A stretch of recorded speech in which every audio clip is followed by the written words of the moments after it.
Bom dia a todos, prazer estar aqui novamente com os amigos. Espero que tenham passado uma boa noite, espero que tenham tido um dia produtivo ontem, como eu tive particularmente. Foram muitas experiências interessantes, muitas apresentações que certamente contribuíram para fortalecer o debate a respeito do diálogo interinstitucional e sua importância para o aprimoramento da gestão pública. Esse é o nosso objetivo aqui. Ontem nós tivemos diversas apresentações muito interessantes de professores, mestres, doutores, profissionais do direito de renome. Nós falamos ontem sobre políticas públicas, sobre parcerias, articulação. Nós falamos sobre governanças interinstitucionais em prol da educação, particularmente. Falamos sobre técnicas decisórias também no controle judicial.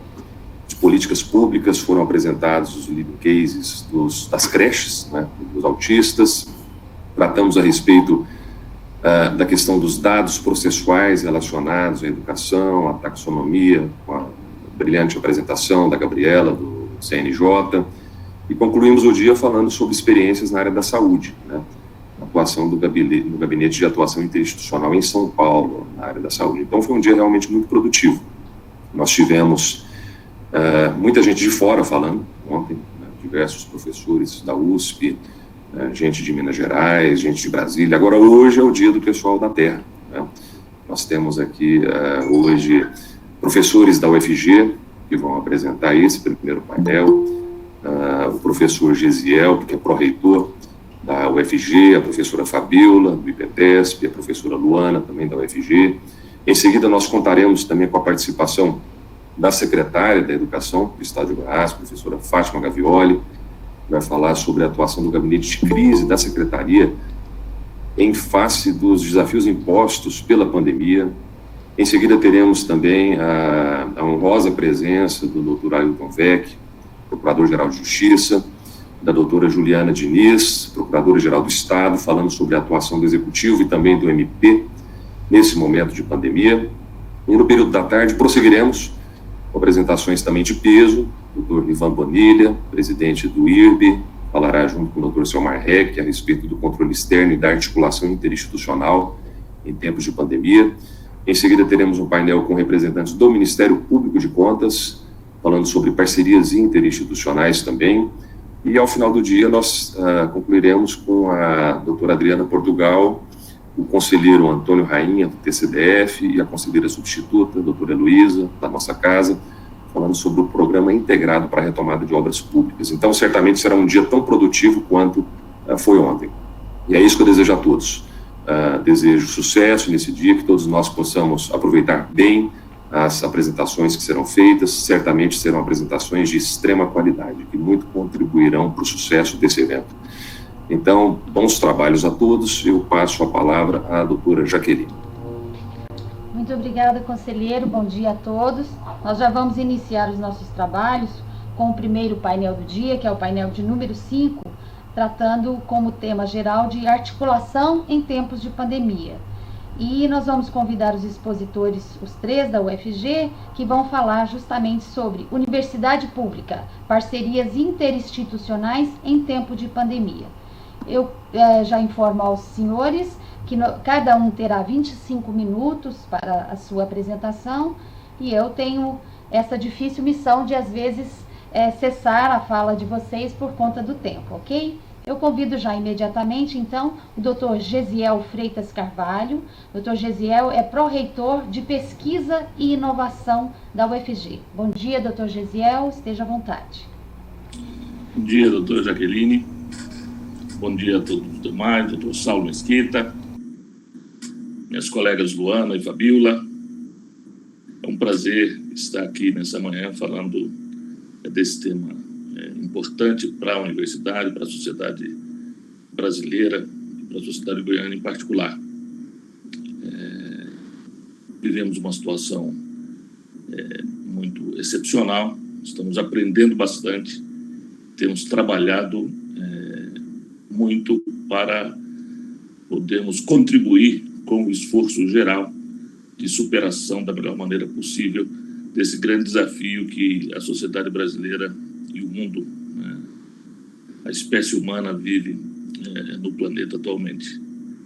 E, sem dúvida alguma, a palavra-chave nesse esforço é cooperação.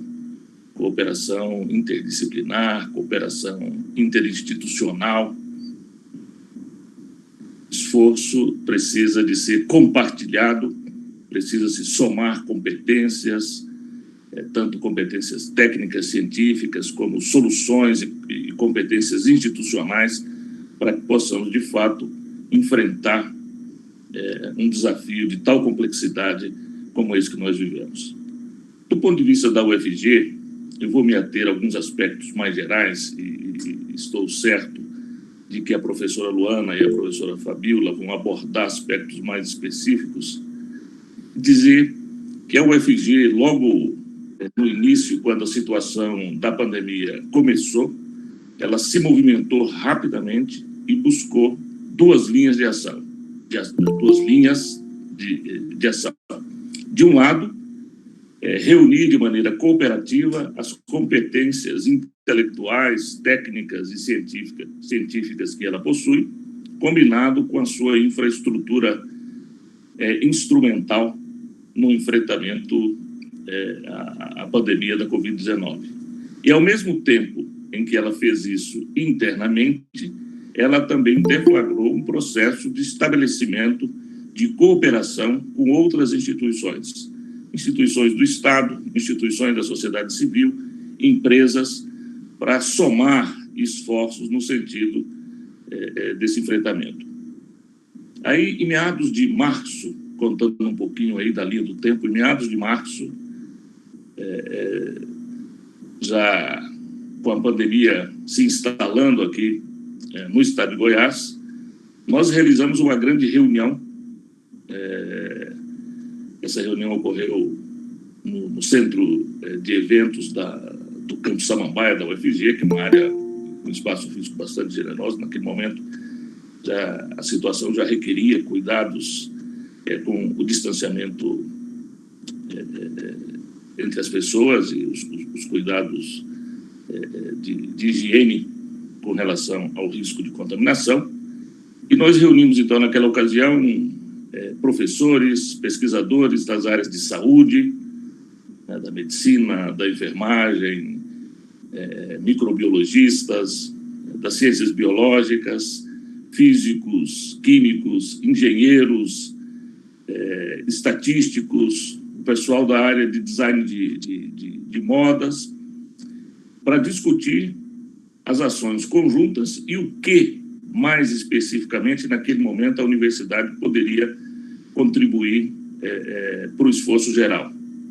Um problema crucial naquele momento era o despreparo que nós tínhamos, que a sociedade tinha em relação a esse enfrentamento, a começar por itens básicos relacionados à proteção individual, tanto das pessoas, mas particularmente dos profissionais de saúde que já estavam diretamente envolvidos nesse enfrentamento.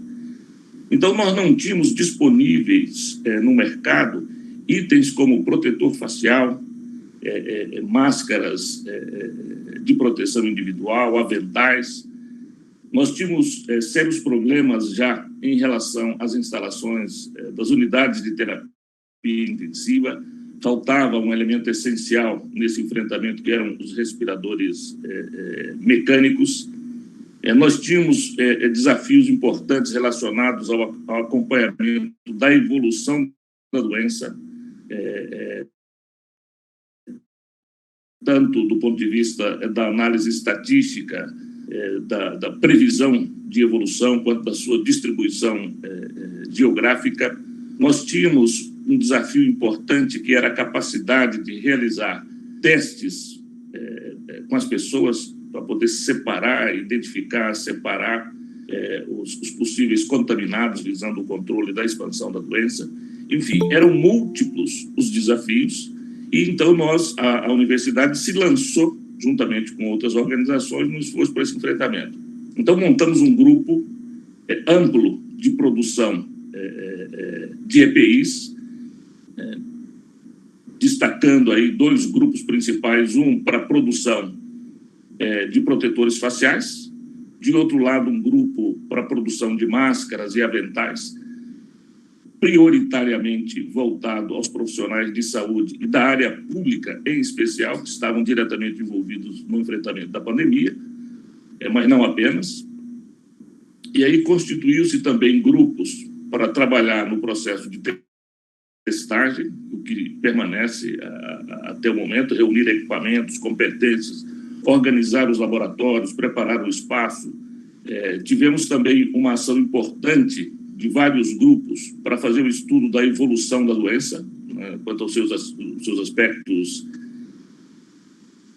de distribuição geográfica e de evolução temporal. Enfim, uma série de ações em diversas frentes e todas essas ações já com uma natureza interdisciplinar dentro da universidade e também em cada uma delas buscando colaboração com instituições externas à universidade. Então, colaboramos com associações não governamentais de diferentes tipos.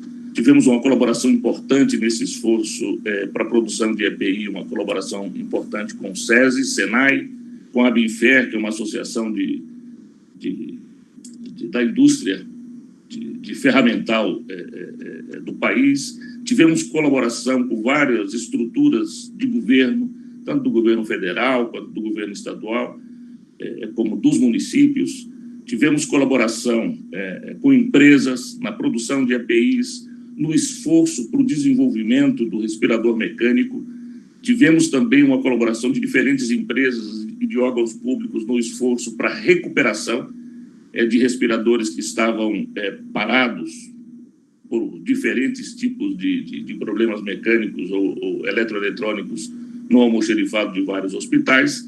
Enfim, a universidade, utilizando a sua competência humana, a sua infraestrutura física, né, e a capacidade própria da universidade de se articular com diferentes setores da sociedade, ela foi, então, montando essas redes, né, e provendo, na medida do possível, os elementos necessários para o enfrentamento da pandemia. Para que se tenha ideia, nós produzimos, no momento em que não se tinha disponível no mercado, e esse aspecto é importante destacar, e vamos perdendo essa perspectiva assim rapidamente.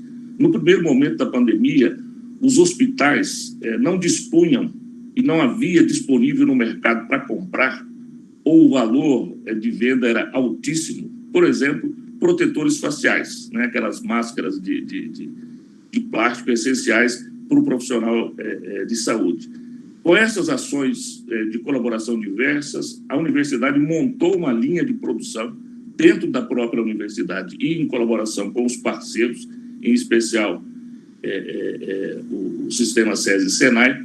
Nós produzimos aí da ordem de 25 mil protetores faciais e nós conseguimos, naquele momento, suprir a demanda da rede pública de saúde aqui no estado de Goiás desses protetores faciais.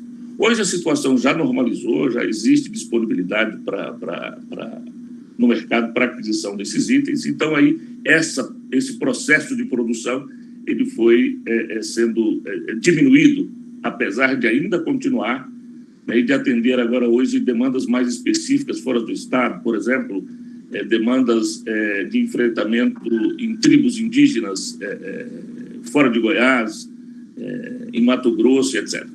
Então, continuamos o nível de produção, mas, num certo momento, a universidade e esse sistema produtivo criado, não só para os protetores faciais, mas também para os demais itens de EPI, foi crucial para suprir uma falta que havia no mercado. Sem esse esforço produtivo, nós teríamos tido uma situação bem mais dramática nas unidades de saúde. O mesmo podemos dizer em relação aos respiradores mecânicos, né? A faculdade, a Escola de Engenharia Mecânica e Elétrica se mobilizou, aí de novo também nesse caso em parceria com o sistema SESI e SENAI, e montou um sistema, né, uma oficina de recuperação de protetores e conseguiu, de respiradores mecânicos, e conseguiu recuperar uma grande quantidade deles, também dando mais segurança à rede pública de saúde. Paralelamente, numa colaboração mais complexa e num esforço grande, um desafio bastante significativo, porque nós não tínhamos especialistas no desenvolvimento de respiradores mecânicos, mas rapidamente, numa colaboração envolvendo engenheiros mecânicos, engenheiros eletricistas, empresas privadas de diferentes setores, o SESI, os técnicos do SESI, médicos,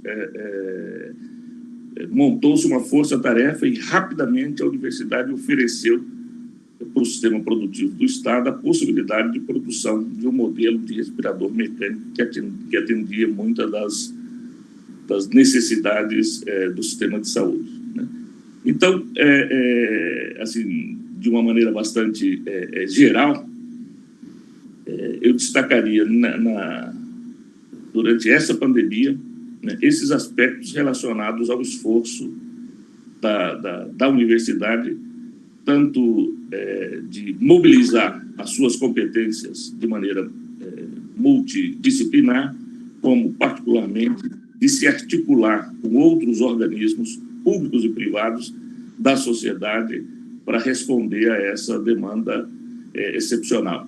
E destaco ainda que isso foi possível, né, e acredito que tivemos um êxito, e temos tido um êxito relevante em relação a isso, exatamente pelo fato de que a universidade e a UFG em particular, mas a universidade pública brasileira de maneira geral, ela tem na sua atividade como regra a colaboração, né? Tanto a colaboração com outras instituições congêneres, como também a colaboração com as estruturas do Estado, com as empresas, com as organizações civis. Quer dizer, isso é parte da rotina de funcionamento da universidade, tanto nas suas atividades de ensino, de graduação, de pós-graduação, como também, particularmente, nas suas atividades de pesquisa de extensão. Como a UFG tem essa tradição, essa facilidade e esses elementos prévios, isso facilitou muito a colaboração nesses tempos de pandemia, essa interação para produzir os resultados que a sociedade demandava. Eram essas colocações iniciais que eu gostaria de fazer e fico à disposição para seguirmos, eventualmente, na conversa, no bate-papo, no debate sobre esse tema de grande relevância. E, para finalizar, eu reafirmo os meus cumprimentos a essa importante iniciativa do Tribunal de Contas do Estado de promover o debate e reproduz aqui, né, a interação entre os diversos setores para discutir temas como esse de importância atual e que certamente precisam ser discutidos. Vamos continuar a discutir, elaborar, estudar esses eventos para que estejamos preparados para eventos futuros dessa natureza ou similares, que certamente enfrentaremos com maior frequência no futuro da sociedade. Obrigado. Isso mesmo. Muito obrigada, doutor Gesiel, pelas palavras. A gente vê que a academia, imediatamente, diante de uma situação, agiu, né, para agir, fazer a parte dela. Se cada um de nós fizermos a nossa parte, enquanto instituições, enquanto pessoas, certamente as coisas ficam mais fáceis de serem resolvidas ou serem encaminhadas. Vou convidar, então, já na sequência, a doutora Fabíola Souza. Doutora Fabíola é do IPT-SP da UFG, que é o Instituto de Patologia Tropical de Saúde Pública. Doutora Fabíola, por favor, fique à vontade, seja bem-vinda. Obrigada, doutora Jaqueline. Me escutam bem? Sim. Sim, estamos ouvindo bem.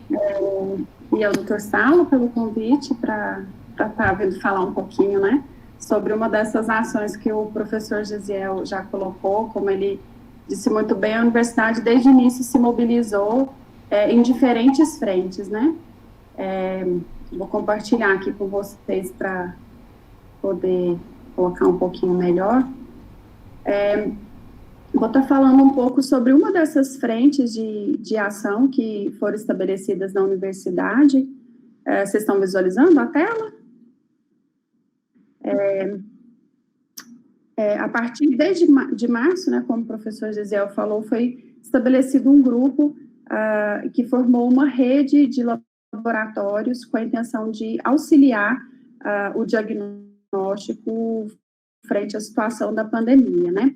Só para a gente contextualizar rapidamente, né? Acho que todo mundo já tem isso muito claro, mas para ficar mais fácil, no início, muito mudou, né? Eu sempre digo que toda fala minha que a gente está vivendo a história, né? A gente está fazendo parte da escrita da história. Então, a gente está aprendendo ao mesmo tempo. Então, muitas informações vão sendo adaptadas, atualizadas, né? Mas o início da história, embora outras informações tenham sido colocadas posteriormente, ela começou com a descrição de casos de pneumonia, de pessoas que desenvolviam atividades, né, no mercado de comércio de animais vivos, né, frutos do mar e animais vivos, na cidade de Wuhan, na China, mas em função do aumento da frequência desses casos de pneumonia, se levou à identificação de um perfil diferenciado, né, que chamou a atenção dos órgãos sanitários, né, e de saúde.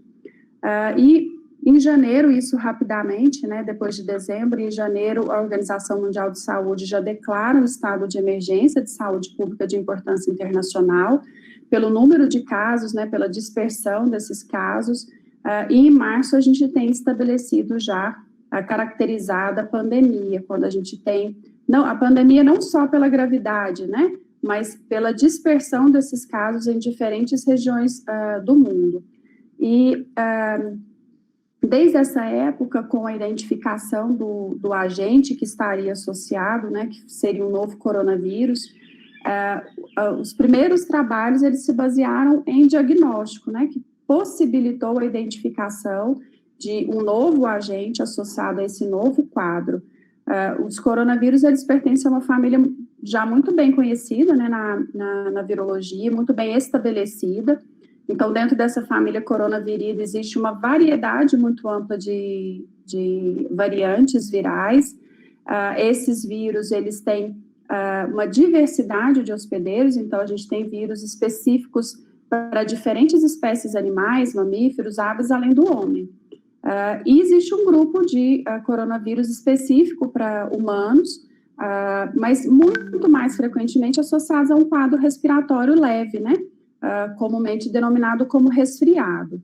Em 2002, existe a identificação de um coronavírus, né? Também resultante de uma variabilidade significativa em amostras de coronavírus animais, que se adaptou a humanos e levou a um quadro de síndrome respiratória aguda grave, denominada como SARS, e foi o primeiro SARS-CoV descrito.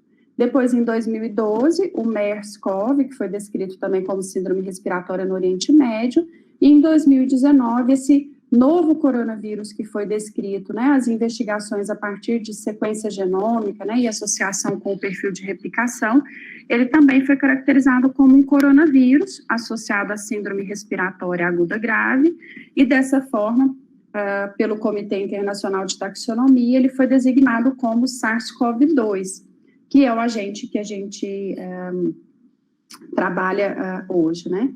Esse SARS-CoV-2, ele está associado, então, com uma doença que foi denominada COVID, né? No início, houve muita confusão com os nomes, né? Era o novo coronavírus 2019, então, hoje isso já está bem estabelecido.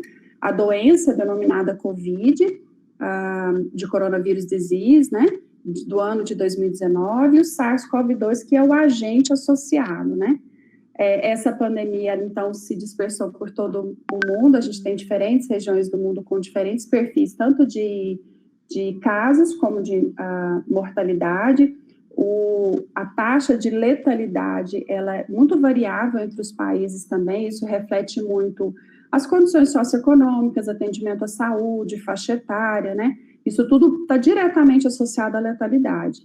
Então, essa equipe, né, da Universidade de Johns Hopkins, eles atualizam isso em tempo real, o número de casos no mundo e os casos de óbito, à medida que isso é disponibilizado pelos países. Então, essa é uma imagem do site de ontem, né, no final do dia, existiam mais de 31 milhões de casos já descritos no mundo e quase 1 milhão de óbitos, né, nas diferentes regiões. E a gente pode, dentro desse site, ter os dados dos diferentes países, né, de forma mais detalhada. Só que tudo isso, né, coloquei um pouquinho para a gente entender. Todas essas informações, a identificação de um novo agente, a caracterização desse novo agente como um vírus que tinha origem de uma amostra de um vírus da espécie de morcego, que se adaptou a humanos, o conhecimento das células que esse vírus consegue replicar, a identificação de novas variantes que circulam em diferentes regiões no mundo, né, no Brasil mesmo já foram identificadas algumas variações desse vírus que circula aqui, as informações de como essa infecção progride, a contribuição, né, para as medidas tanto de prevenção quanto de tratamento, e principalmente esses dados epidemiológicos, né, que permitem conhecer o impacto da pandemia no mundo, eles estão diretamente associados às investigações laboratoriais que podem ser feitas, né.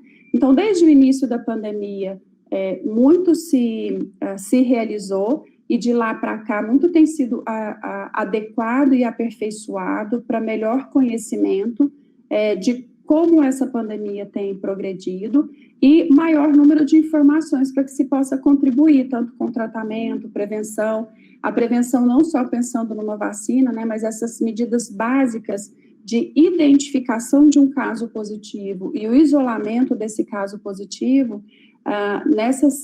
nesse contexto de uma infecção transmitida via aérea, ela é essencial, né? Então, essas medidas têm levado, né, a obter uma diminuição desses casos nos locais, nas regiões em que se consegue implementar de forma efetiva. Então, muito tem se avançado nas técnicas de diagnóstico, muito tem sido aperfeiçoado, a UFG ela tem participado de diferentes ações nesse sentido, não é bem o foco, mas existem muitos grupos que foram estabelecidos nessa primeira reunião que o professor Gesiel disse, lá no campus Samambaia, muitos trabalhando em diferentes frentes, né, com desenvolvimento de novas técnicas ou mesmo o aperfeiçoamento de técnicas já estabelecidas para melhorar esse diagnóstico, né, a gente tem ainda alguns gaps, algumas falhas nesse diagnóstico, e muitas equipes têm contribuído nesse sentido. As análises filogenéticas de caracterização, elas são essenciais para fornecer o conhecimento de como que isso tem progredido, né, no país, as respostas para avaliar, né, a resposta de uma possível vacina, é necessário a gente conhecer essas variantes e como que isso, como que o hospedeiro responde a essas variantes com respostas imunes diferenciadas. Então, o diagnóstico, ele vem como um papel muito importante para conseguir mostrar novos caminhos, permitir que novos caminhos sejam estabelecidos e direcionados no enfrentamento da pandemia, né? E aí, em função disso, dentro, né, das possibilidades de pesquisadores, né, de discentes, docentes e corpo técnico administrativo da UFG, a gente conseguiu observar que no diagnóstico laboratorial a gente poderia ter uma contribuição importante, desde que a gente conseguisse estabelecer alguns protocolos, né? E desde março, então, um grupo se reuniu de diferentes institutos da universidade, com o apoio e suporte da reitoria, das pró-reitorias, né, direcionando, né, e auxiliando nos caminhos que eram necessários, e essa equipe de voluntários, principalmente, né, dos institutos de patologia tropical e saúde pública, ciências biológicas, a faculdade de farmácia, a escola de agronomia, a escola de veterinária e zootecnia, que tinham um corpo com conhecimento na área de biologia molecular, na área de microbiologia, no contexto geral, e de análises clínicas, que permitisse trabalhar na elaboração desses protocolos e de uma rede que realmente conseguisse dar institucional ao diagnóstico da infecção pelo SARS-CoV-2, desde essa reunião lá em março. E desde então, o pessoal começou a trabalhar primeiro no estabelecimento de protocolos de uma estrutura, né, de uma infraestrutura que permitisse trabalhar com esse diagnóstico. Os 3 institutos, o IPTESP, o ICB e a farmácia, eles já possuíam uma estrutura de laboratório que já realiza um atendimento de exames laboratoriais para a comunidade, né, junto ao SUS. E a partir dessa estrutura, se começou a trabalhar para que ela fosse adequada, né, e estivesse validada para trabalhar com o diagnóstico para SARS-CoV-2, que é um vírus que exige um nível de biossegurança B2.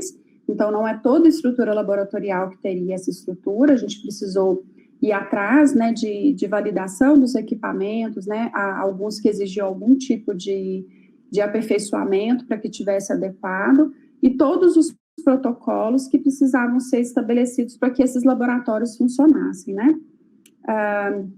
Então, nesses 3 institutos foi montado um local, um ponto de realização desse diagnóstico, mas foi necessário contar com o suporte de equipamentos que foram fornecidos, né, por outros pesquisadores que não só desses institutos. Então, existem professores, pesquisadores que possuíam equipamentos, que disponibilizaram esses equipamentos para que a estrutura do suporte pudesse funcionar. Isso inclui pesquisadores da Escola de Agronomia, Veterinária e Zootecnia, que cederam, né, a parte dos equipamentos, e outra parte que já existiam nesses institutos, mas ela não estava estabelecida nos laboratórios de análises, né. Então, pesquisadores desses institutos forneceram também esses equipamentos para que pudesse ser estabelecida a estrutura adequada. Então, por um bom período, né, o que foi trabalhado com essa equipe de voluntários era adequar essa estrutura física realmente para que ela estivesse apta a trabalhar com o SARS-CoV-2. Fomos atrás dos equipamentos, né, para que eles estivessem também passassem por um processo de manutenção, e alguns que necessitavam ser validados, para que então o laboratório tivesse condições adequadas da habilitação ao nível de biossegurança B2, que é necessário para trabalhar com o SARS-CoV-2, seguindo as recomendações dos órgãos nacionais e internacionais. E todos os protocolos, né, foram elaborados e estabelecidos com toda a equipe, desde o funcionamento de uma estrutura física que envolve para fazer esse diagnóstico, e de todas as etapas, né, desde o momento do preparo do material para fazer uma coleta, isso tudo tem um protocolo, até chegar essa amostra no laboratório, todas as etapas que são realizadas no laboratório até a liberação do resultado, né. Tudo isso foi uma preparação anterior, mas que envolveu toda essa equipe de voluntários. A gente tem cerca de 70 voluntários, em alguns momentos a gente tem entrada de alguns, a saída de outros. Então, em geral, o corpo nessas 3 laboratórios a gente mantém com cerca de 70 voluntários, desde pesquisadores, docentes, técnico-administrativos, muitos discentes de graduação, pós-graduação, com muita vontade de trabalhar, né, todos desde o início empenhados. A gente teve voluntários que não são da UFG, mas que já foram, né, são egressos e nos procuraram porque ficaram sabendo da ação e vieram atrás querendo participar, participaram do treinamento e hoje contribuem também como voluntários dessa ação do diagnóstico, né. E todos de diferentes áreas do conhecimento, todos trazendo um pouco da sua informação, com a intenção de contribuir no enfrentamento da pandemia realmente, né. E o objetivo maior, né, dessa rede institucional que foi estabelecida é contribuir com suporte ao diagnóstico de grupos que sejam considerados essenciais. A gente não induz esse grupo, né, isso é um encaminhamento juntamente com as orientações dos órgãos responsáveis de saúde, né, principalmente do Estado e da Prefeitura de Goiânia e de outras prefeituras que nos procuraram. Então, é um auxílio realmente na intenção de contribuir com o que estivesse faltando, né, onde tivesse a necessidade de realização desses testes, né.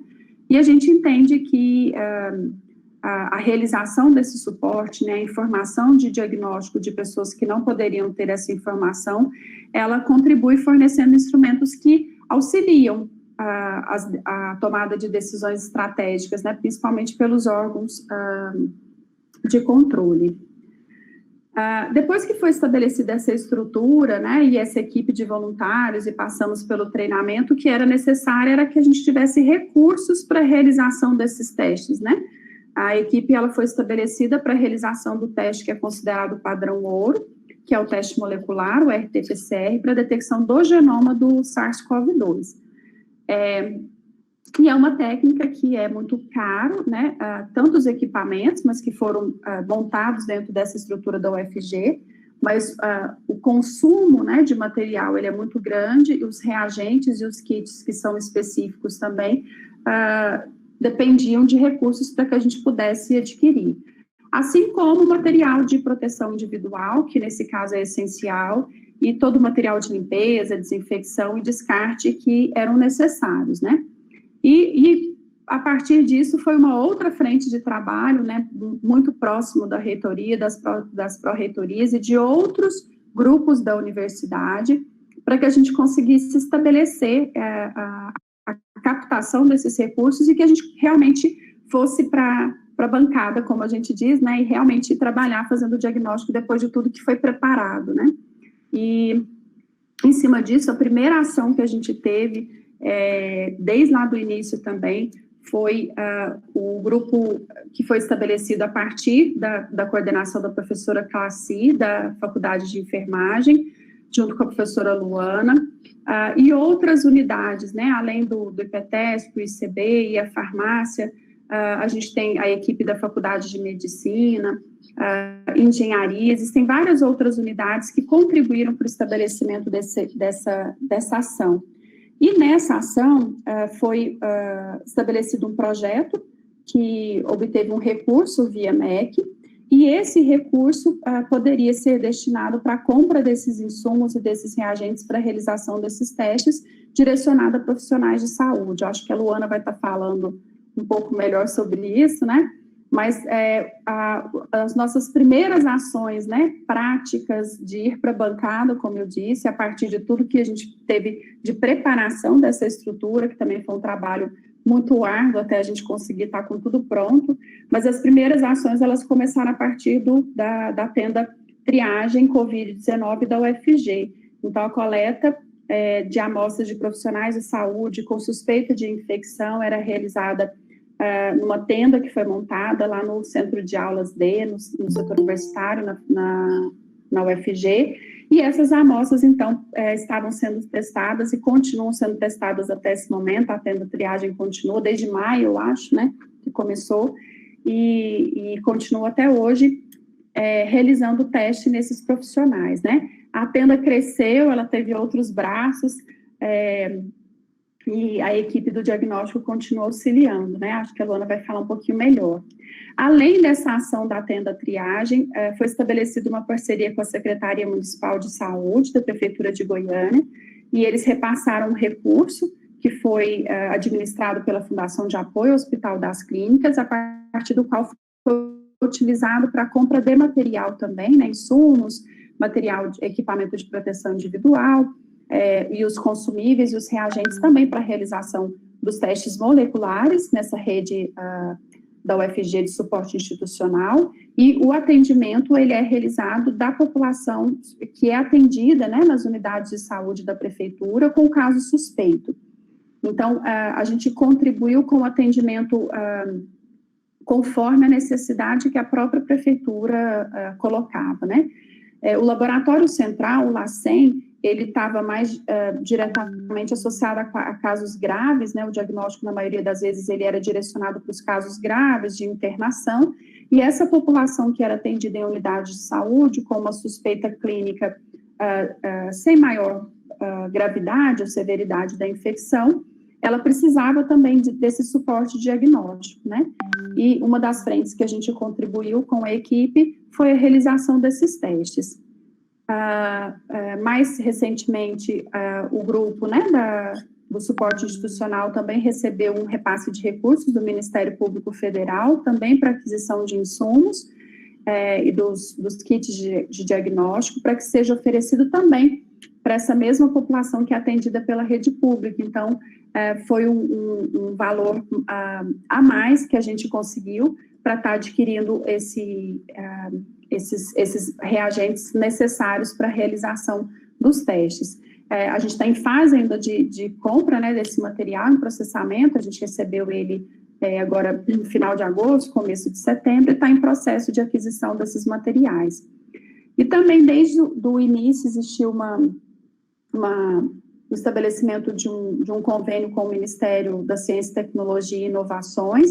Na verdade, foi uma encomenda, denominada Encomenda Transversal Covid-19, em que foi também estabelecida uma rede de laboratórios de campanha no país. Então, são 3 instituições no país que coordenaram e estabeleceram essa rede de laboratórios, entre elas a UFG está participando, recebendo um recurso via FINEP, MCTIC, também para realização de diagnóstico nessas 3 instituições. Então, ela tem Minas Gerais, Recife, Paraná, Bahia, diversas instituições participando dessa rede. Esse recurso também foi disponibilizado há cerca de um mês, está em processo de compra, né? Uma das nossas dificuldades, então, a gente teve muito tempo de preparação dessa estrutura e depois, à medida que esses recursos foram sendo aos poucos, né, disponibilizados e chegando para esse grupo do suporte, a gente entra numa outra etapa, que é a compra desse material, né? E a compra desse material tem sido extremamente difícil, como o professor Gesiel falou bem no começo, a gente não existia o material, então não se encontrava o material nem para fazer uma cotação e depois para comprar. Hoje a gente conseguiu entrar numa logística um pouquinho melhor, embora exista uma demora de entrega, né? Tanto pela quantidade de materiais que é necessário e alguns produtos que são importados, então leva um tempo para a gente receber esse material. Mas então a gente tem, ao longo do tempo, estabelecido essas parcerias que têm sido definitivas, né? Se a gente não tivesse esses recursos, desde a ação da tenda, o convênio com a prefeitura, o MCTIC, o Ministério, a gente não teria como ter colocado a estrutura que a UFG disponibilizou para realizar realmente o suporte ao diagnóstico, né? As dificuldades, elas existiram, mas por todas a gente tem passado. Eu acho que, eu sempre falo, a equipe de voluntários, parece que a gente não vê a dificuldade, né? A gente está sempre tentando resolver, na verdade. Então, o suporte ao voluntariado, ele sempre foi, a gente sempre tentou algum tipo de auxílio. Esses voluntários, né? Muitos alunos, eles pagam para uma passagem de ônibus para poder estar lá fazendo a sua atividade, passam o dia, então tem alimentação, e mesmo assim essa equipe continua firme trabalhando, né? Às vezes até em mais de um período. Isso não só na rede de suporte, mas em todas as ações de voluntariado, é o mesmo perfil que a gente vê, todo mundo com muita vontade de contribuir.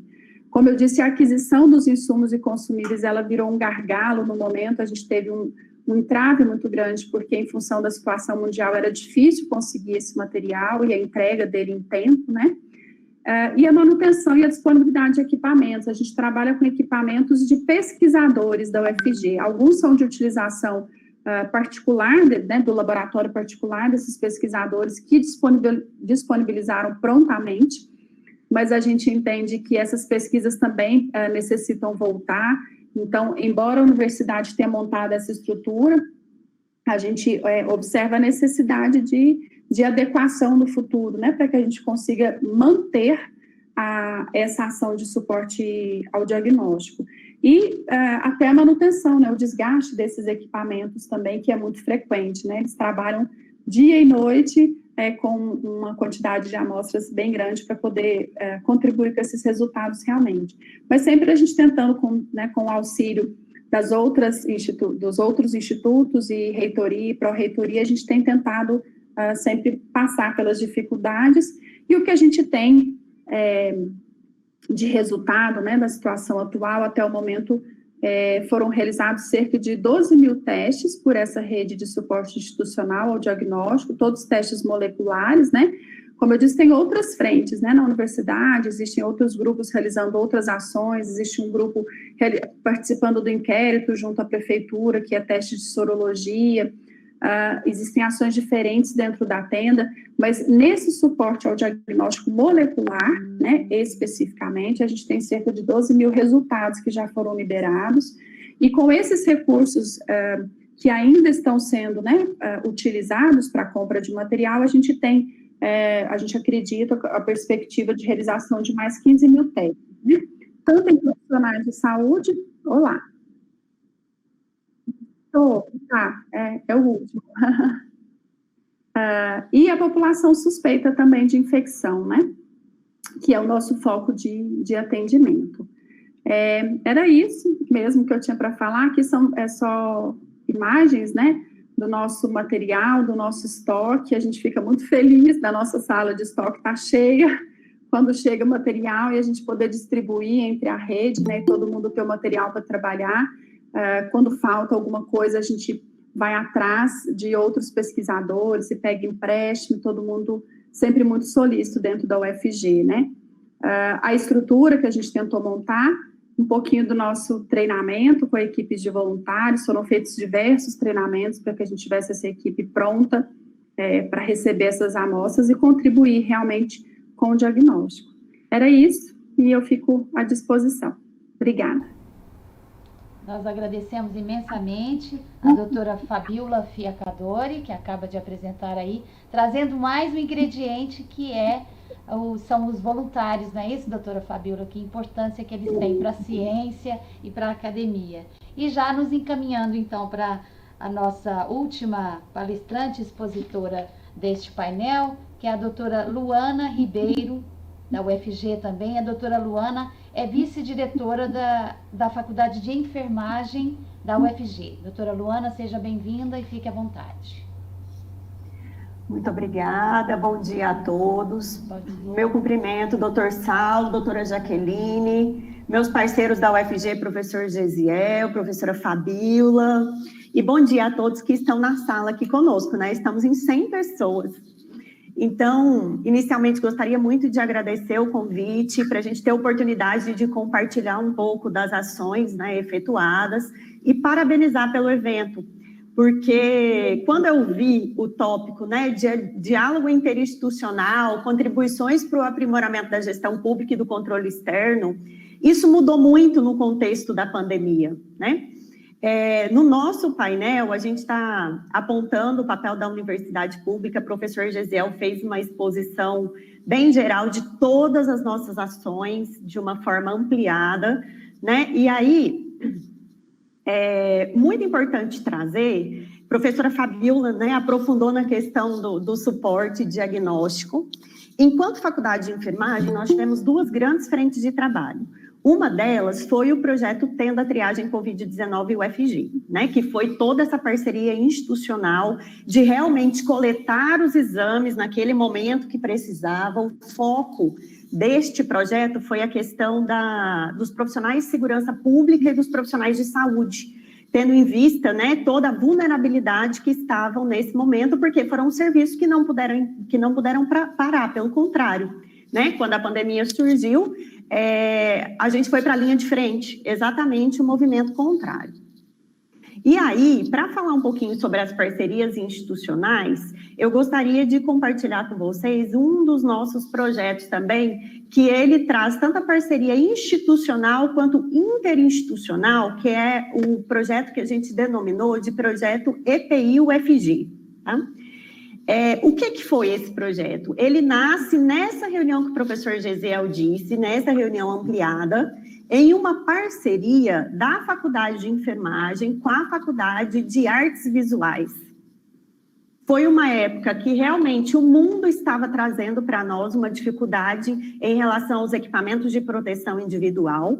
E ali na China, a China era o grande produtor. Como ocorreu lá, né, o início de tudo, eles pararam de fornecer para o mundo. Então, a gente estava, no final de março, em uma escassez enorme, a ponto da própria Anvisa fazer uma flexibilização de suas normas e nós evidenciarmos nessa reunião a necessidade de ter alguma frente de trabalho em relação a isso. Então, nesse sentido, no dia 23 de março, foi muito rápido, a gente começou já a fazer uma produção de equipamentos de alguma forma para contribuir. aqui nasceu profundamente diversas parcerias. Por quê?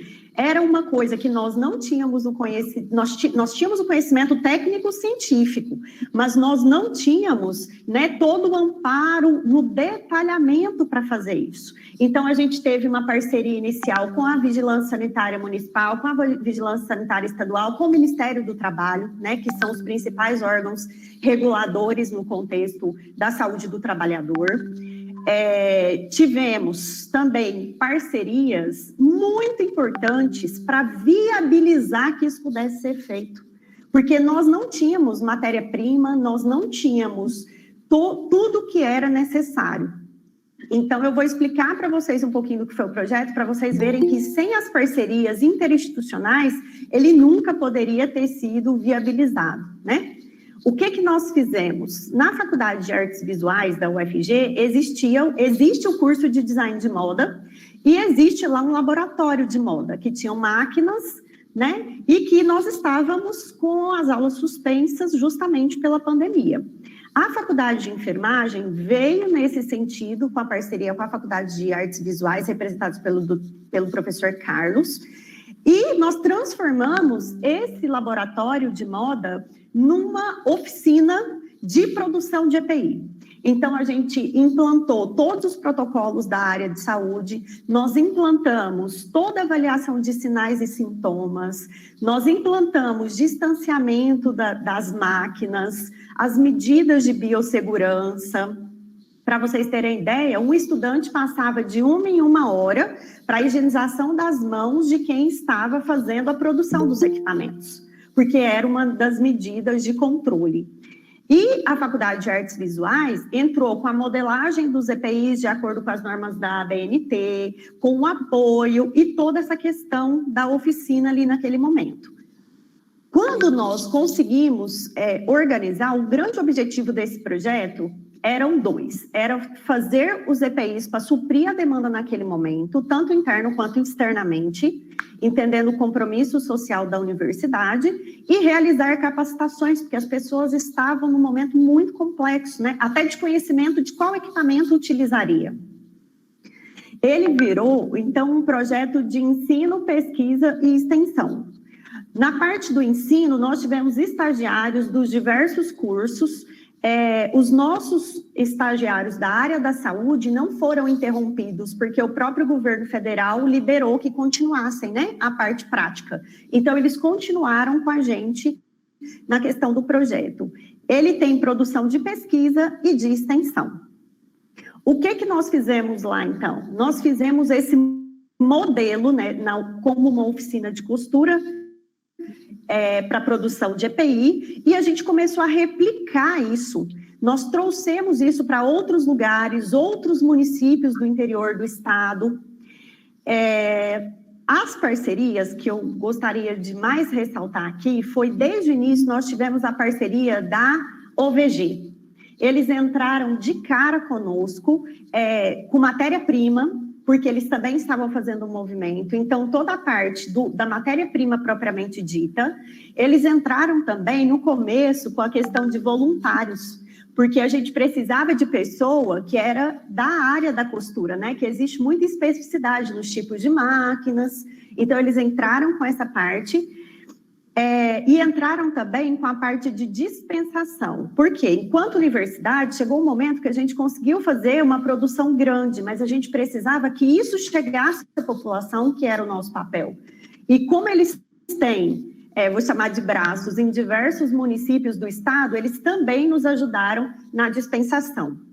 De março até 15 de setembro, nós fizemos entregas semanais à OVG de aproximadamente 10 mil máscaras, só para que pudesse chegar nos municípios do nosso estado.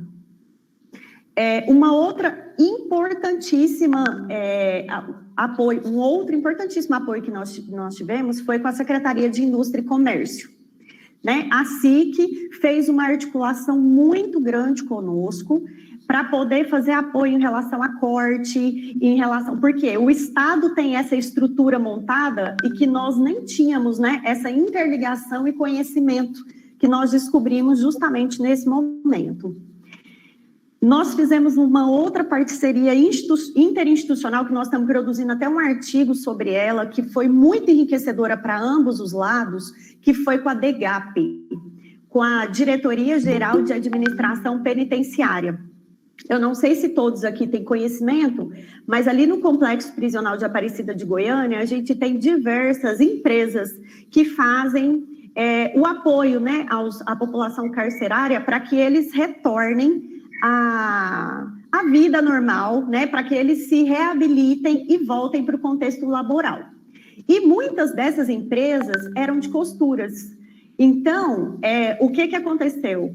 A DGAP, nós procuramos a Diretoria Geral de Administração Penitenciária e a gente fez um acordo e eles conseguiram fazer lá para nós, como já tinham as máquinas, uma produção de aproximadamente 6.000 aventais, para vocês terem ideia. Por que foi riquíssimo, e eu acho que foi uma contribuição para ambos os lados? Nós precisávamos dessa mão de obra que eles tinham, e nós entramos com toda a capacitação, com toda a organização do ambiente. Nós, lá pela especificidade do local, nós fizemos até uma forração de todo o chão da sala. Nós fizemos uma reorganização, distanciamento, capacitamos essa população para higiene de mãos, medidas de segurança, até porque a gente sabe que ali é um foco, né? Eles estão encarcerados e isso para a pandemia é muito complexo. Então, foi uma das nossas parcerias muito ricas. Inclusive, a gente deu uma carta enquanto universidade de reconhecimento, trabalharam com a gente lá 14 voluntários fixamente. Todos os dias eles saíam, iam para a unidade de costura e voltavam. Eles deram um feedback muito interessante, como eles mudaram os hábitos até dentro da própria prisão, né? Tivemos uma parceria também muito importante com o movimento de organização da categoria, um deles que eu gostaria de citar, o movimento União GO, que nasce do movimento União BR, que a gente conseguiu com eles doações importantíssimas. Conseguimos uma doação de 72.000 máscaras da Malvi. Eles foram articuladores. O que nós fizemos com essas máscaras? Porque no primeiro momento nós produzimos EPIs voltados para a saúde, com matéria-prima, com laudo, proteção. E aí, como a Fabiola bem apontou, o mercado começou a suprir. E a gente viu que a população precisava, né? Então, esses últimos produtos que não eram especificamente voltados para a saúde, a gente começou com foco na população vulnerável. Então, a gente começou a doar isso para indígena, porque lá a gente sabe que a situação está muito complexa, para as costureiras, que eles precisavam muito ali de auxílio para geração de renda. Por quê? Porque a 44 parou e a gente sabe que a organização estrutural desta área aqui no estado de Goiás, nós não temos uma grande empresa que produz uma grande confecção. Nós temos facção, que eles produzem na casa deles e vendem a preços, inclusive, extremamente baratos, né? Numa situação que eu acho que é interessante até a gente discutir depois, que nós descobrimos também enquanto projeto. Então, nesse sentido, nós também conseguimos, com apoio financeiro de sindicatos, de organizações, que a gente pudesse pagar por produção. Então, a gente também capacitou associações de costureiras que pudessem produzir para nós em espaços. Então, ao mesmo tempo que elas falavam para a gente que precisava muito trabalhar, elas não tinham alimento em casa. Então, aquele valor que a gente precisava, que a gente conseguiu, né, contribuir com a associação, ele conseguia colocar comida em casa. A gente viu isso de uma forma... Uma delas chegou a abrir a geladeira e o filho estava do lado da máquina de costura. Então, são projetos que nascem para contribuir em um aspecto, né, e trazem um grande impacto social. Tivemos, gente, como produto que eu gostaria de citar, hoje nós estamos em torno de 206.000 máscaras produzidas, produzimos 7.000 aventais. Isso na parte da produção propriamente dita, né, da extensão. Tudo isso foi dispensado para todo o estado de Goiás como contribuição da universidade para o enfrentamento ao coronavírus. E produzimos também para a área do ensino, né, e da pesquisa, manuais, notas técnicas, vídeos, artigos, relatórios de estágio, porque ele foi um projeto de ensino, e também uma nova tecnologia, porque chegou um momento que a gente viu, por estudos, que o coronavírus, ele é por via respiratória, né? Mas que ele também tinha comprovação de contaminação pela via auditiva. Então, a gente fez no projeto uma nova tecnologia, que a gente denominou de escafandro, que é uma proteção cabeça e pescoço, de forma que o vírus não pudesse acessar essas partes. Então, fazia uma proteção total, né, das pessoas que estavam envolvidas diretamente com a Covid-19. E nós produzimos quase 2.000 escafandros que a gente usa no outro projeto que a Fabíola citou, que é no projeto Tenda Triagem, né? Então, gente, para vocês terem ideias, nós tivemos aqui diversas empresas que doaram para a gente produtos. No começo foi muito difícil, que a gente precisava fazer a desinfecção e a gente não encontrava nem álcool 70 direito. Então, essas empresas se mobilizaram a ajudar a gente com produtos, com embalagens. Então, outra coisa também foi a questão das organizações de costureiras, e a gente também cedeu um pouco de cortes de máscaras, aqueles que eu disse para vocês da Malve, para que elas pudessem fazer e vender como geração de renda. Então, a gente também tem essa parte que elas ganharam, que a gente chamou de kit, para que elas pudessem disponibilizar e vender para contribuir, né, com o seu impacto ali, com a sua vida e com a sua família. Hoje é um projeto que a gente já está, né? Nós começamos 23 de março. É um projeto que já passou por ele aproximadamente 230 voluntários, entre internos e externos. Porque a gente teve professor voluntário, nós tivemos estudantes, nós tivemos sociedade em geral, nós tivemos muitos voluntários. E nós tivemos também toda a contribuição dos profissionais da reitoria, da pró-reitoria, né, que viabilizou, inclusive, esses caminhos, inclusive os contatos, porque é muito difícil da gente que está na ponta do ensino chegar diretamente nestes lugares, né, que nós chegamos, contato com órgãos governamentais, contatos com as empresas, né. Eu gostaria de compartilhar, eu ainda tenho um pouquinho de tempo, Jaqueline? Tenho. Só para vocês conhecerem, porque a gente que...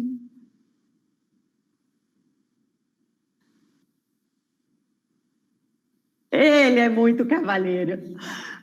Eu gostaria só de compartilhar com vocês, porque nós fizemos... Que essa história, com o tempo, ela se perde, né, gente? Ainda mais no meio de uma pandemia, né? Que nós fizemos tudo muito rápido, nós tivemos impacto em outros municípios do estado. Então, a gente fez... enquanto universidade, um site do projeto até para valorizar essas pessoas envolvidas, esses voluntários. Eu gostaria só de mostrar esse site para vocês, para quem tiver mais curiosidade ou gostaria de conhecer melhor um pouquinho o projeto. Ele está aqui, perdão.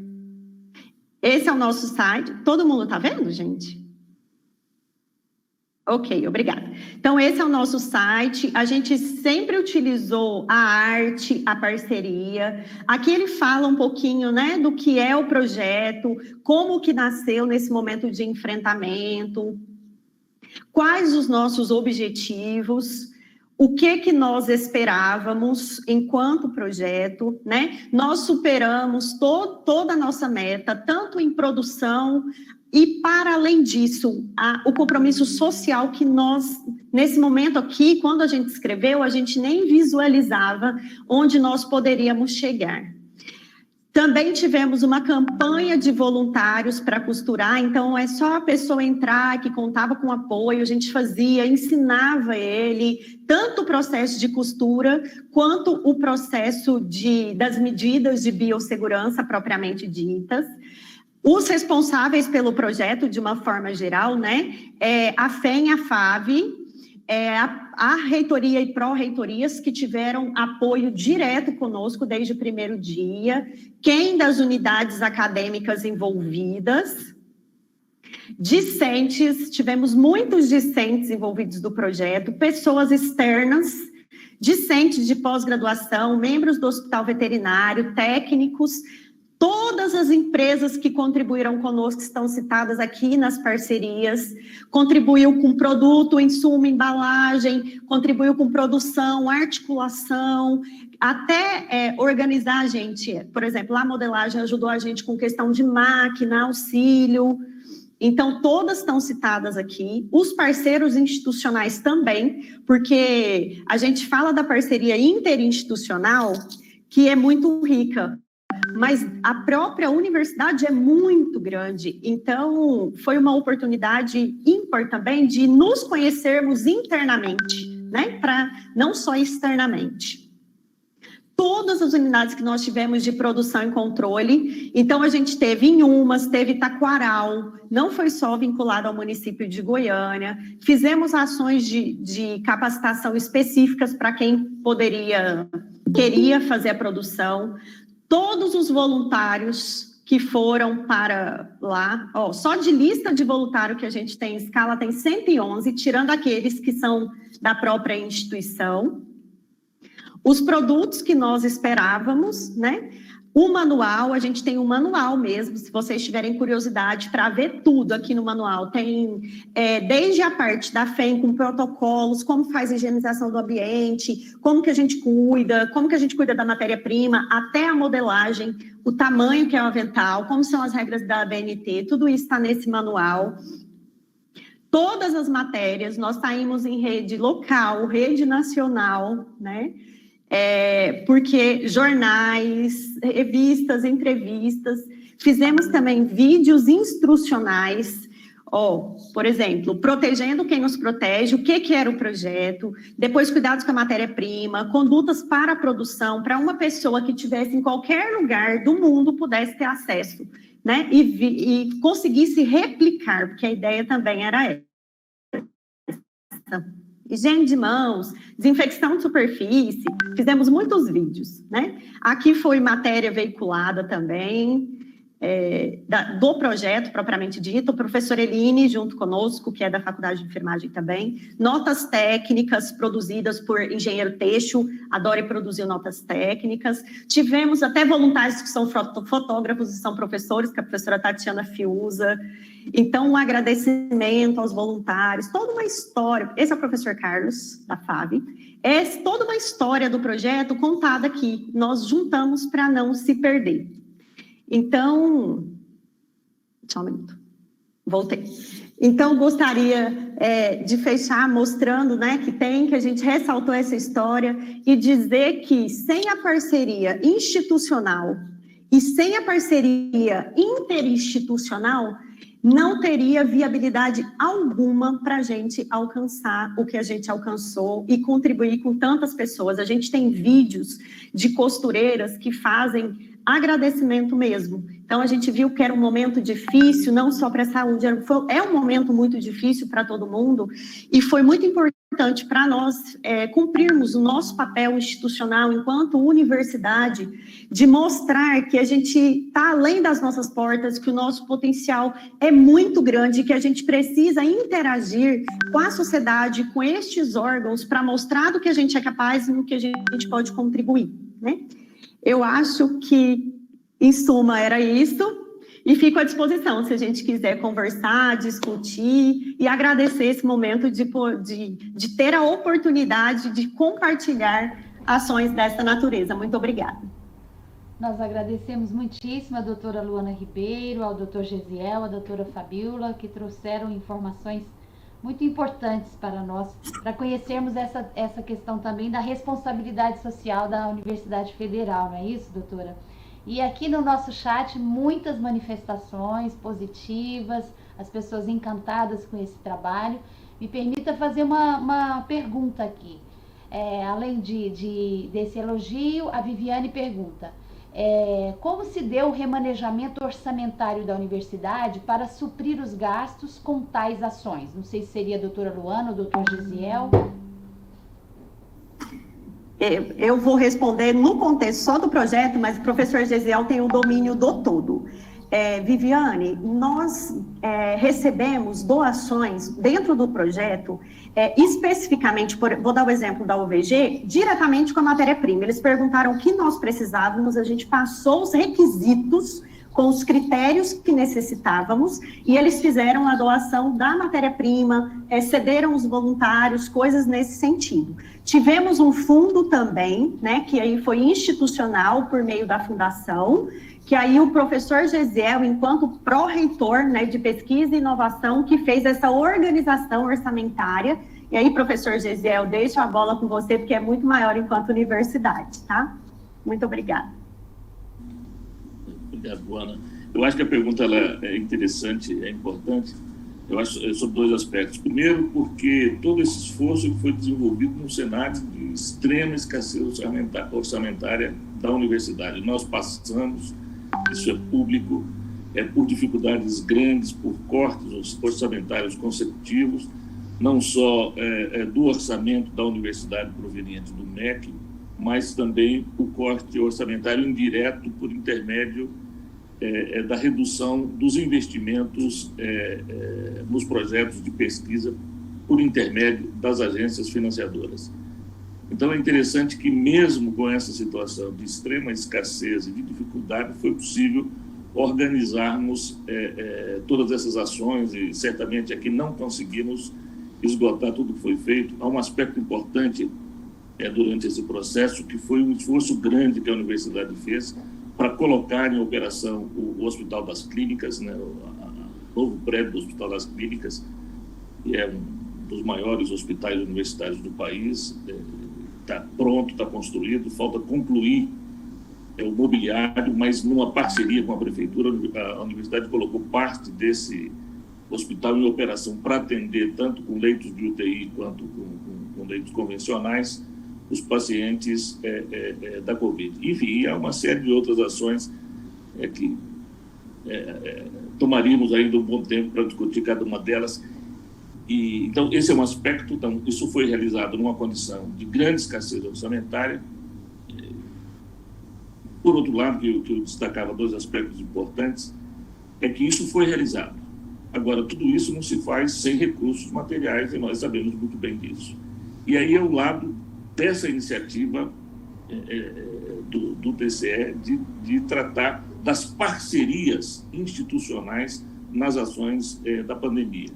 Então, o que viabilizou essas ações foram as parcerias, né? Foi a relação, o comprometimento da sociedade através de vários organismos públicos e privados que foram suprindo de diferentes formas os recursos necessários para essas ações.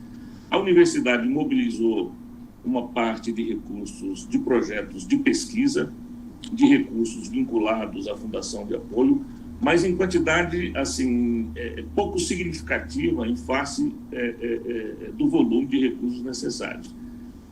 O mais importante em termos de volume de recursos que foram investidos nessas ações vieram das parcerias público e privadas que a universidade foi desenvolvendo ao longo desse período. Infelizmente, não foi possível remanejar do orçamento da universidade recursos relevantes para essa ação, porque, infelizmente, não dispunhamos desses recursos. Ok, muito obrigada, doutor Gesiel. Depois aí tem no chat várias manifestações, se vocês puderem responder, por favor. O Vitor Hugo pergunta sobre a disponibilização desse material, doutora Luana, depois se a senhora puder responder aí para ele, por gentileza, no chat. Eu agradeço mais uma vez muitíssimo a participação de todos e passo a palavra ao conselheiro Saulo Mesquita, que quer fazer algumas considerações. Muito obrigada. Doutora Jaqueline, muito obrigado. Eu quero agradecer imensamente ao professor Gesiel, à professora Fabíola, à professora Luana pela participação. Foi muito enriquecedor para o nosso evento ouvir a respeito da experiência da UFG. Eu posso dizer que como goiano, como goianiense, eu me sinto cheio de orgulho da atuação da Federal, por conta da sua proatividade, da sua atuação em benefício da sociedade. A gente vê que realmente nós temos uma academia envolvida com a necessidade do coletivo, né? E me sinto duplamente orgulhoso da Federal, porque também sou aluno do mestrado do Programa de Pós-Graduação em Direito e Políticas Públicas da Federal, então me sinto em casa junto aos professores e principalmente ouvindo a respeito de tão importantes iniciativas. Nós já falamos ontem, né? Estamos tratando a respeito do diálogo interinstitucional. Ontem nós ouvimos a respeito de experiências na área da educação em São Paulo, relacionadas a creches, relacionadas ao atendimento de crianças com autismo. Ouvimos a respeito do diálogo também na área da saúde, particularmente também no estado de São Paulo. Então, eu vejo que em solo goiano também nós estamos bem assistidos em relação a essa questão do diálogo. E a professora Luana afirmou, né, que sem parcerias seria impossível consolidar, né, essa iniciativa do combate à pandemia. E realmente salta aos olhos a quantidade de instituições envolvidas, né? A Faculdade de Artes Visuais na produção de EPIs, a OVG no fornecimento de matéria-prima, a Secretaria de Indústria e Comércio, a própria Diretoria de Administração Penitenciária fornecendo mão de obra, né? O Movimento União Goiás com a doação de máscaras, empresas, costureiras, a Secretaria Municipal de Saúde, o próprio Ministério Público Federal também, o MEC. Então, nós vemos que, na verdade, esse diálogo é essencial. As instituições não existem isoladamente. Se cada instituição pensar apenas no seu próprio interesse, né, pensar apenas em questões internas e não olhar para o todo, não tiver essa consciência de que ela integra o todo, nós não vamos avançar. Daí a importância realmente de se estabelecer esse diálogo. Eu quero parabenizar a UFG, parabenizar os professores por esse trabalho, que realmente é algo que eu percebo pelo nosso chat aqui, que as pessoas ficaram impressionadas e se sentiram também orgulhosas da Federal, e é algo, na verdade, que deveria ser levado ao conhecimento de toda a sociedade. Nós temos informações pontuais a esse respeito, quanto à atuação da UFG para o combate à pandemia. Mas eu creio que seria de muita importância que toda a sociedade goiana tivesse conhecimento a respeito dessa atuação sinérgica que a UFG tem levado a efeito. Então, meus parabéns, professores, fico muito grato pela participação de vocês, certamente, como eu disse, enriqueceu bastante o nosso evento. Eu ia fazer um questionamento a respeito da questão orçamentária. Nós sabemos dos problemas de orçamento, do ensino de um modo geral, no país como um todo, e na UFG não é diferente, né? Nós sabemos que os recursos são escassos diante de necessidades crescentes, né? Então, daí a importância de iniciativas como essa, realmente, no sentido de se afastar essas dificuldades. Então, meus parabéns pela iniciativa. Eu ia perguntar exatamente sobre isso, sobre o orçamento, mas o professor Gesiel já acabou de responder. Eu faria uma pergunta agora, nós temos ainda 5 minutos. Uma pergunta especificamente para a professora Fabíola, que é doutora em microbiologia, fugindo um pouquinho apenas, talvez seja curiosidade também dos demais participantes, fugindo um pouquinho da temática relacionada ao diálogo interinstitucional, mas voltando para a questão da Covid-19. Eu perguntaria, professora Fabíola, a respeito da questão da vacina. Nós temos diversas iniciativas, diversos laboratórios que estão desenvolvendo a vacina, alguns nessa fase 3, já em fase final. Nós ouvimos muitas notícias na mídia, mas seria interessante nós ouvirmos isso da boca de uma especialista, doutora em microbiologia, como eu disse que a senhora é.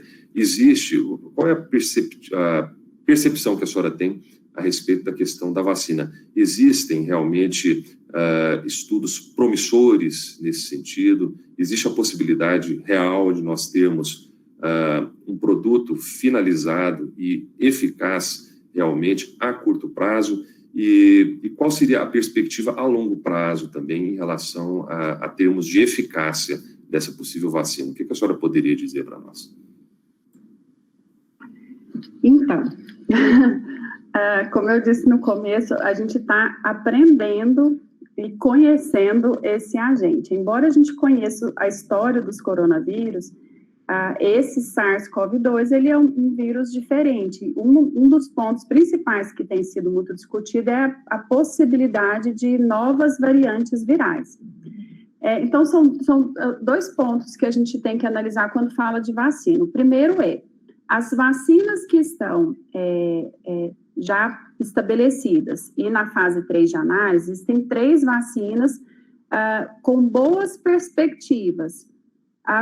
Quando a gente fala boa perspectiva, é porque são vacinas que têm uma boa resposta imune, que já foi identificada, ela está associada com essa proteção para esse SARS-CoV-2 identificado, ela precisa finalizar essa fase 3 para acertar como que seria a questão de dose, né, o período de exposição antes da possível infecção, mas existe boas perspectivas em cima desses 3 produtos, né? Embora tenha tido o caso de efeito colateral que foi descrito, para tudo a gente espera essas questões, né? Mas por isso que existe essa fase, por isso que precisa ser acompanhado, porque a gente não tem uma população, nem brasileira, muito menos mundial, que seja homogêneo. Então, a gente tem hospedeiros diferentes que respondem de formas diferentes a um químico, né? A vacina é um químico, que tem componentes ali que vão ativar respostas diferentes em cada hospedeiro. E é por isso que a fase 3 ela é importante justamente para demonstrar aonde precisa ser acertada essa vacina para que ela seja liberada. Então, em geral, a perspectiva da comunidade científica ela é boa com essas vacinas que estão em fase 3. Só que o boa, dentro da comunidade científica, não acreditar que essa vacina é a salvação. A gente tem muitas perguntas ainda para serem respondidas em relação ao SARS-CoV-2. A primeira delas é quanto tempo essa resposta imune é protetora, porque a gente está vivendo a pandemia, não é uma pandemia que a gente já tem há anos e que a gente já sabe que a resposta imune protege por anos, né? A gente tem meses. E tem pessoas com esse anticorpo que podem proteger por meses, mas pode ser que daqui a um ano a gente comece a observar a queda dessa resposta imune, ela não sendo mais protetora. Então, nem sobre a infecção natural pelo agente viral, a gente tem todas as respostas, elas estão sendo construídas. Mas a vacina precisa ser produzida em paralelo, pode ser que junto com a resposta das investigações para vacina, a gente tenha uma resposta para a infecção natural e seja confirmado que a resposta protetora, ela é duradoura. Como a gente pode ter uma resposta imune que não seja duradoura, né? E a gente vai descobrir isso com o tempo, a gente não tem como ter certeza absoluta disso. Essa resposta imune duradoura, ela é conhecida para outros agentes. Mas se a gente comparar, por exemplo, com a influenza, que também é um vírus respiratório, a gente tem uma vacina que ela é produzida e alterada, adaptada anualmente, porque a gente também tem variantes virais que surgem a cada ano e que a gente não teria imunidade para essas variantes. Então, no caso do corona, a gente precisa de mais tempo também para ver se não vão ter novas variantes que escapem a essa resposta. Então, não sei se eu ajudei ou se eu piorei, né? Mas tentando resumir, as vacinas em fase 3, existem 3 com boas perspectivas de serem disponibilizadas. Eu sempre coloco a ressalva de que isso não é a solução, né? Então, a gente ainda não vejo como uma solução, porque a gente tem respostas sobre a infecção natural realmente que não foram respondidas.